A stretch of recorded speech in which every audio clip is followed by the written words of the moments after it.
Hello Year 3! Are we ready for some English today? I hope so. So let's have a look. 60-second reads, reading comprehension first of all.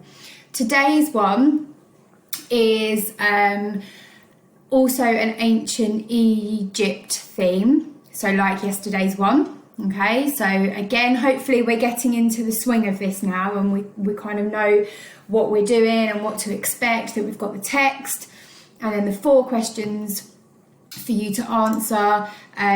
Just a reminder that you do not need, I can't get my laser pointer, there we go. Just a reminder that you do not need to copy out the whole question into your book. You can just write the number and then the answer. So this is a text about Cleopatra.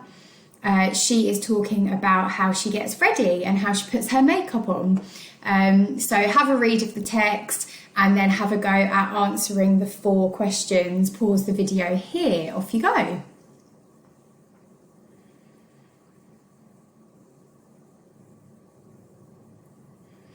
Okay, let's have a look at some answers. So there are some tricky words in this text today. Okay, and so I am going to have a read through the text with you and have a look at the answers. Okay, so get ready with Cleopatra. Let's have a read of the text first. To look as fabulous as me, follow these simple beauty steps. First, bathing milk and honey to keep your skin nourished and soft. I scrub away the dead skin using sea salt, and then I like to use crushed green grapes to give my skin a golden glow. I usually keep my makeup quite simple and natural. I crush up lapis lazuli stone to create a deep blue eyeshadow base, and then I add some sparkle with little chunks of gold pyrite. Next, I make my eyelashes and eyebrows darker using charcoal and animal fat. Then I just rub some red clay into my lips and cheeks and I'm ready to head down to the pyramids for the day. So obviously using some quite strange things there, strange to us anyway, nowadays, because we don't use those sorts of things. But obviously in the ancient Egyptian times, you had to just use what was available. They didn't have the kind of makeup and things that we have available now. So things like crushing green grapes to make your skin glow and using charcoal on your eyelashes and eyebrows. It's just what they did back then. Okay, so comprehension questions. Question 1. Through whose eyes is this text told? So what that question actually means is it means who is talking, because it's saying to look as fabulous as me, I scrub away. So it's talking in the first person, okay? We've looked at the first person in some of our English lessons. So it means who is telling this story, this text. And the answer is Cleopatra. It's Cleopatra who is talking in the first person about what she does. Question 2. Find and copy a phrase which shows that Cleopatra thinks that she looks good. And the phrase that we were looking for was this very first bit here of the text, to look as fabulous as me. So that shows us that she thinks that she looks good, because she's saying, for you to look as good as I look, you need to follow these simple beauty steps. Question 3. Here it's got a quote from the text. You can see because of the inverted commas, that shows you, and that it's written in italic writing, slanted writing. So that shows you that it's a quote that's been taken from the text. I usually keep my makeup quite simple and natural. What makes you think that this is not true? So hopefully you were able to pick up on the fact that she thinks that her makeup is simple and natural, but we know that it's actually not, because if you carry on reading through the text, she's saying that first of all she creates a deep blue eyeshadow. Well, having blue on your eyelids isn't really natural, is it? Nobody has blue eyelids naturally. And then she adds sparkle by adding little chunks of gold. Well, that's not very simple or natural, is it? And then she makes her eyelashes and eyebrows darker, and then she has red clay on her lips and her cheeks. So hopefully there you were able to write about that she makes choices that aren't really natural by adding lots of colour to her face and lots of bright, bold things. And also you can see in the picture itself helps you to see that her makeup isn't really natural. She's got those big blue eyeshadows and black eyeliner, which isn't very simple. Question 4. Explain why Cleopatra does not use the same makeup products that women use today. Oh, well, we talked about that briefly, didn't we, before I read the text. So hopefully you were able to say that today's makeup didn't exist when Cleopatra was alive. So she had to just use what was available in the environment that was around her. Okay, I'm going to move myself up here now. We are off on another adventure today with our Atlas of Adventures. We are going to Paris today. I'm very excited. I hope you're packed and ready to go. It's quite cold in Paris at this time of year, so I hope you've got some nice warm clothes packed in your suitcase. Hope you've got your passport ready, because they're not going to let you through if you don't have your passport. Which country is Paris in? I wonder if you know the answer to that. Have a think to yourself now. Let's have a look then, shall we? Paris is in France. So we're sticking with Europe, okay?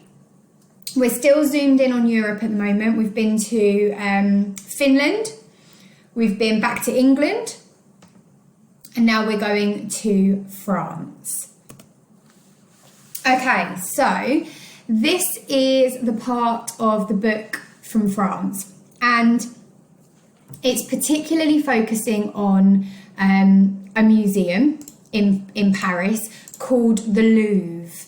Now, my pen has gone funny. My laptop is freezing. Sorry, everybody. I've lost my laser pointer, and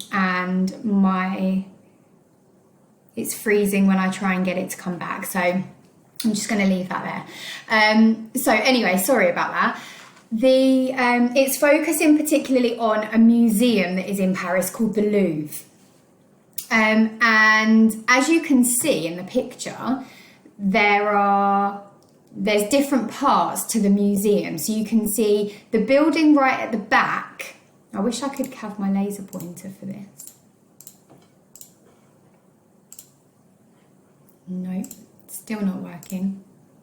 Okay, anyway, the building that's stretching right across the back, like the light brown building, that is part of the museum as well, okay? But also, what also makes up part of the museum is the two glass pyramids that you can see in the picture at the front. So it's an amazing museum because it's really big, and it's made up of different parts of it.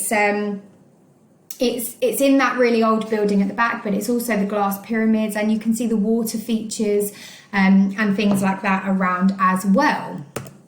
So we're going to have a read of this information, which is from the book, which tells us a bit more about the museum, the Louvre. Okay, and you might have even been there. Who knows? You might have been on holiday to France or been to Paris, or your parents might have been there. So you might be able to ask whoever's with you at home. Obviously, make sure it's a good time to ask and that they're not busy trying to work and you're interrupting them.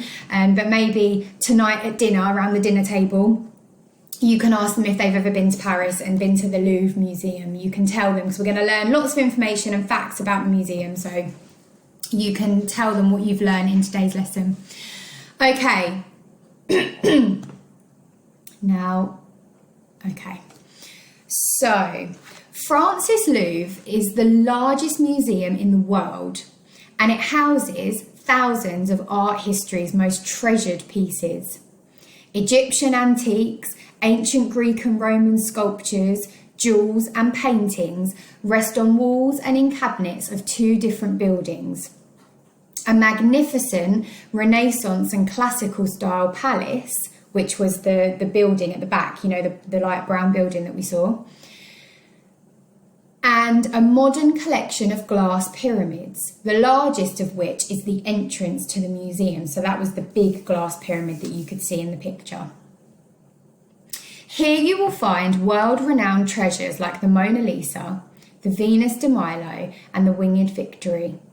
But there are another 35,000 pieces to discover for yourself. It would take 100 days to see everything in the Louvre if you looked at each item for 30 seconds. So be prepared to put ample time aside if you want to see this challenge through. Oh my goodness, so there's so much to see inside the museum. Things that we've learned so far already are it's the largest museum in the world.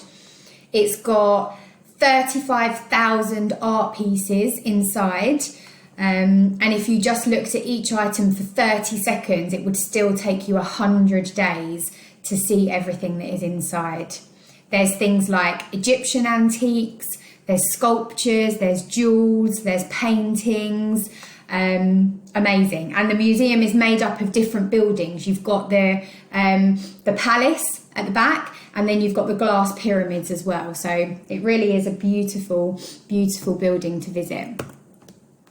Okay, so this bit here, this activity that we're going to move on to now is for you to practice making notes. We have looked at this in English lessons this year in school. You've practiced making notes and you've practiced using bullet points. I still can't get my laser pointer to work properly, I apologise.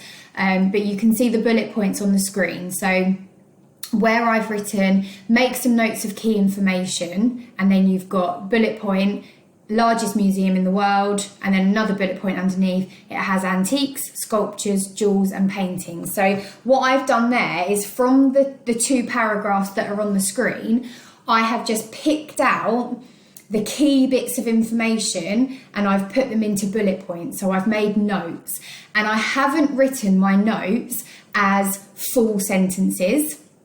I've just written the key information, and we have practiced this in school.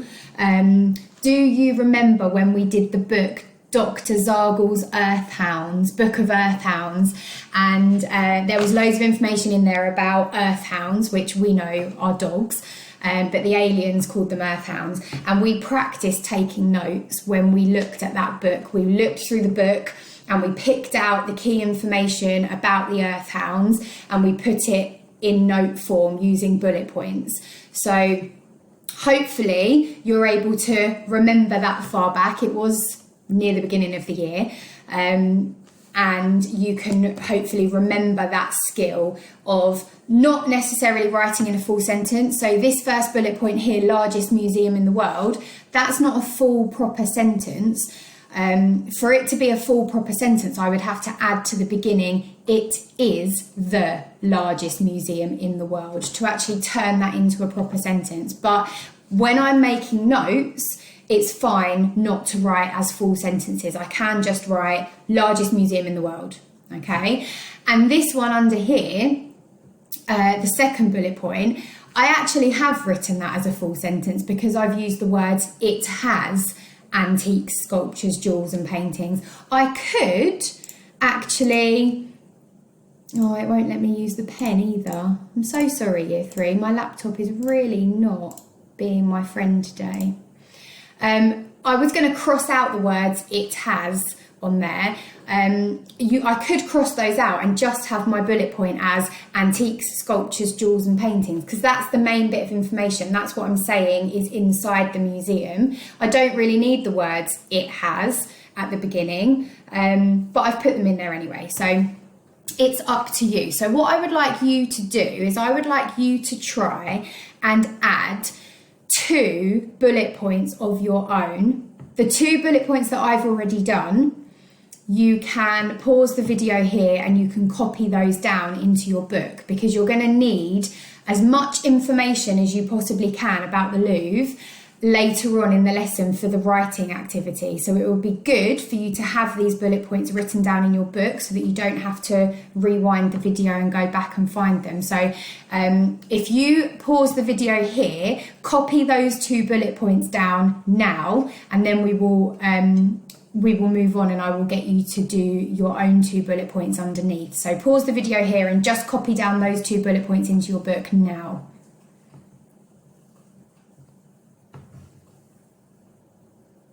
Okay, so hopefully you've got those 2 bullet points written down in your book ready. What I would like you to do is I'm now going to reread these 2 paragraphs of information about the Louvre, and I would like you to try and add 2 bullet points of your own with some information from these paragraphs, information that you think is important about the Louvre Museum. Okay, so I'm gonna read, and you can be writing as I read. If I'm reading too quickly and there's something that you want to write down, remember you can pause the video so you can go at your own speed.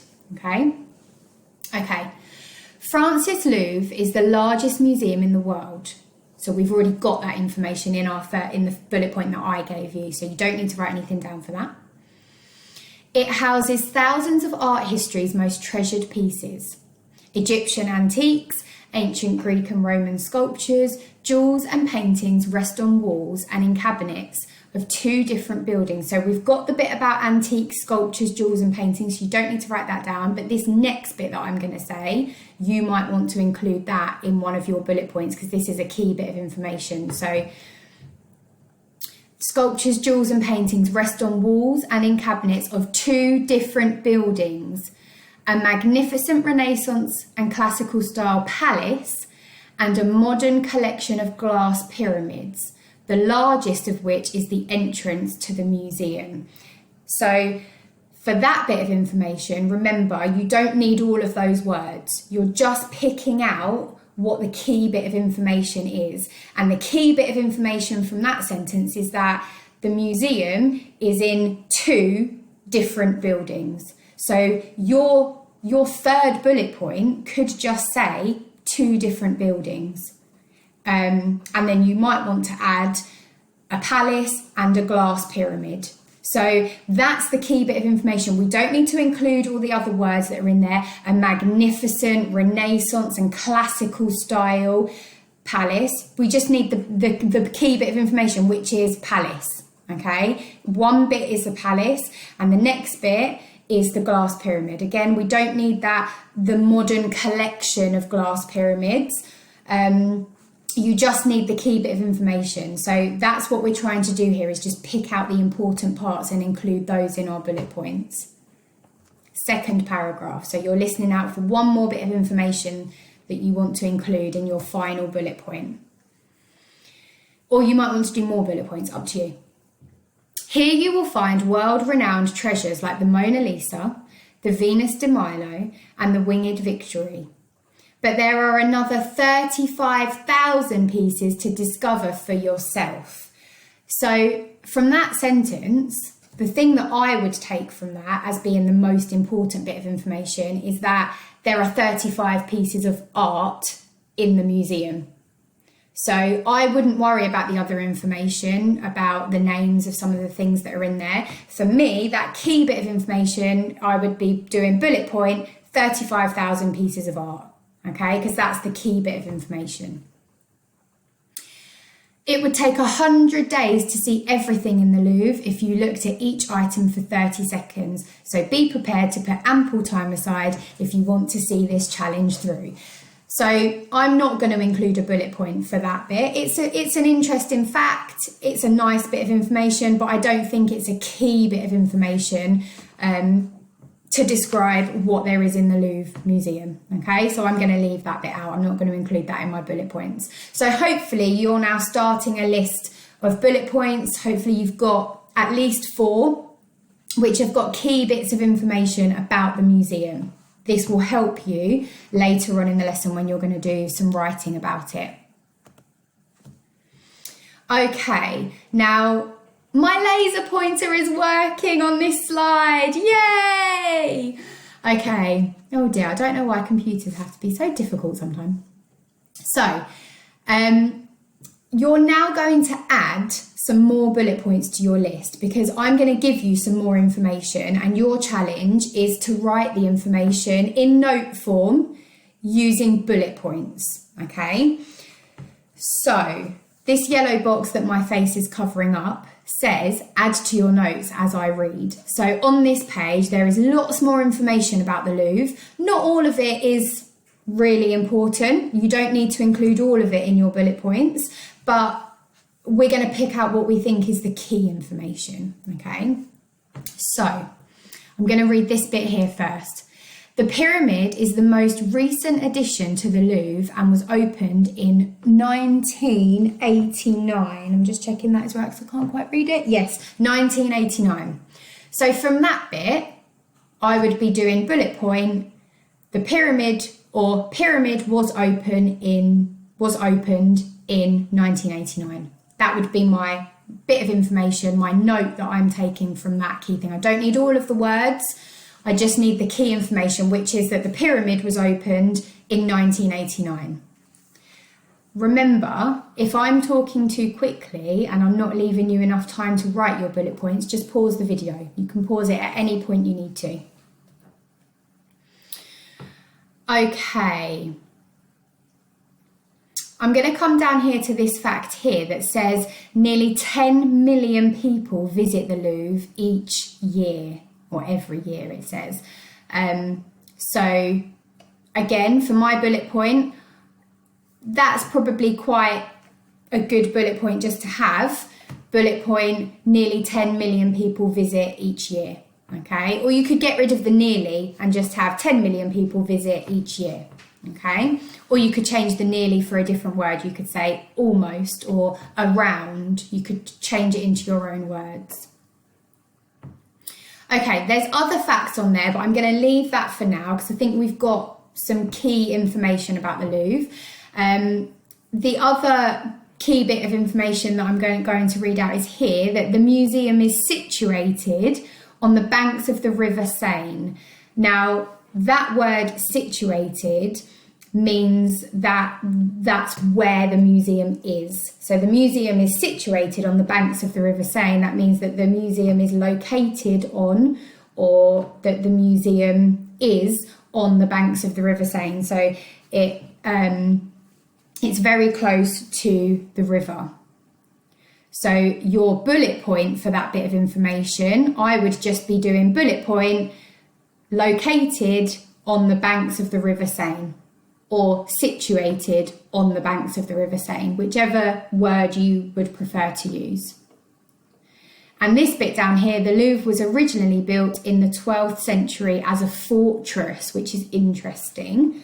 So that big building that you saw at the back was originally built not as a museum, but as a fortress. So if you want to include that in your bullet point list of notes, then you absolutely can. Okay, now on to the actual written task of today's lesson. What you're going to do is you're going to imagine that you have just spent the day visiting the Louvre Museum, walking around it, looking at all of the different pieces of art that are on show, seeing the glass pyramid. And you are going to write a postcard to your friend describing what the museum was like and what was inside, and giving them some information about the museum, the information that you've just made notes about. So that's why I was saying it was so important for you to have that list of bullet points, because you're going to use that list of information in your postcard. Okay, now don't panic, because I'm going to break this down even further and make it a bit easier for you to do. So your postcard, you can challenge yourself as much as you like. You can think of this as tricky, trickier, trickiest. So ideally, I would like your paragraph to have your postcard to have 3 paragraphs. Okay. If that's a bit much and it's a bit tricky, then you can just do 2 paragraphs, the first and the second paragraph, or even just the first paragraph, okay? But remember, you're going to be uploading these to Seesaw. We know what you're capable of. We know what kind of writing and how much you would be doing in school. So we would like to see you doing that same amount at home and pushing yourself and trying as hard as you can, okay? And we've definitely seen you all doing that on Seesaw already. So we just want you to keep that up. So as I said, ideally, we would want 3 paragraphs to your postcard. The first paragraph, you will introduce your postcard and you will be explaining to your friend the fact that you're in Paris and that you've spent the day visiting the Louvre. So that's just going to be maybe 2 sentences. That's not a really long paragraph. Remember, there's no rules about how many sentences have to be in a paragraph. The second paragraph, you're going to explain to your friend what the Louvre is. I've spelt that wrong there. I'm sorry. That's me. I've typed that wrong. Don't copy that one for your postcard. You're going to explain what the Louvre is and where it is found. And then in your third paragraph, you're going to include some interesting facts about the Louvre. So the third paragraph is where your bullet point list will come in really handy, because you can use those facts to explain them in your postcard. So this slide here is going to help you even more with your postcard. So this in the green box is the information that I just read out about what should go in each paragraph. But here I've got sentence starters, okay? So this will help you to start each paragraph off so that you're not just staring at a blank page thinking, oh, I don't know how to start, I don't know what to do. Hopefully these sentence starters will get you going and then the writing will flow from there. So you're obviously going to start your postcard by saying dear, and you're going to decide who it's written to. So you can decide one of your friends, or it could be a family member. If you want to write it to a family member, you decide. Or if you want to write it to one of us, a teacher at school, that's absolutely fine, up to you. Your first paragraph is the one where you introduce your postcard. So you just introduce the fact that you're in Paris. So I've given you the sentence starter, I'm having such a great time in Paris. Ended that with an exclamation mark, because that's more of an exclamation rather than just a normal sentence with a full stop at the end. And then today and then you're going to tell your friend about what you did. So today I spent the day visiting the magnificent Louvre Museum, full stop. Okay, something like that is perfect. Just 2 sentences, introduce your postcard, tell them you're in Paris, tell them that you visited the Louvre. Okay, it doesn't have to be really, really long.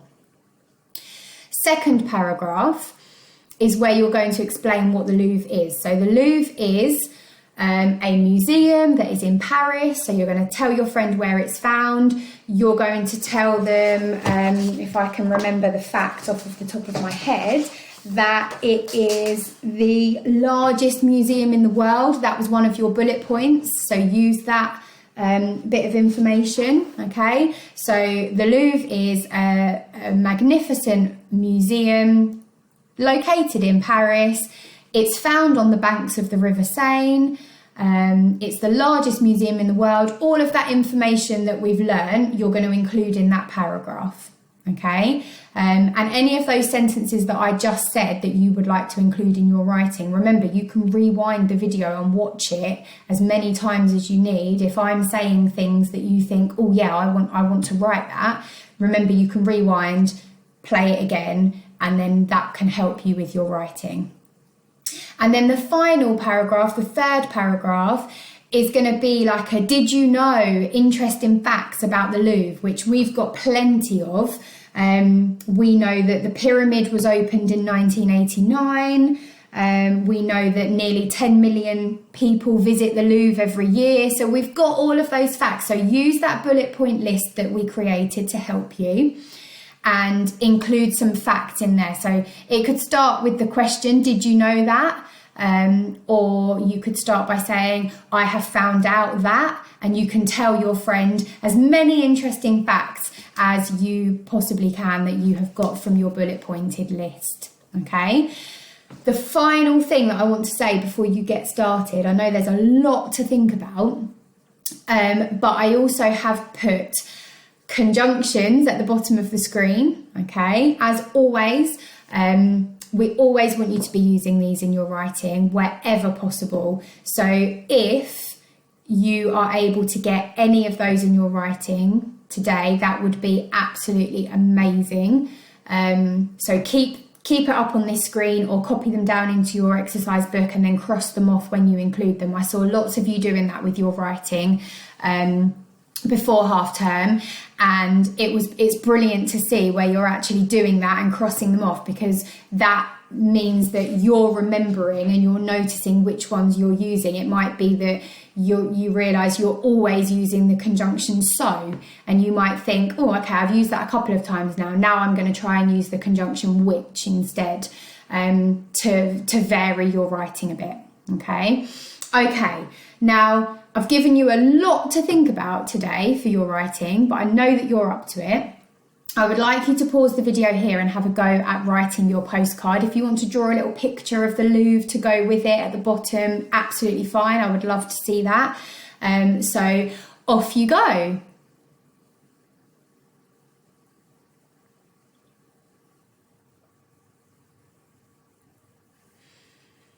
Okay.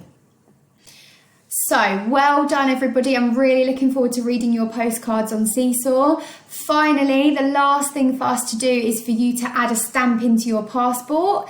So you're going to need to get your passport, open it up, and then you should have your Finland stamp in there, your London, England stamp in there. Now you're going to add a stamp for Paris, France. So I've put a couple of examples here. You might want to go for the round type one with Paris and the Eiffel Tower on it. Or you might want to go for this rectangular one with the date in the middle. Obviously, you would change the date for today's date.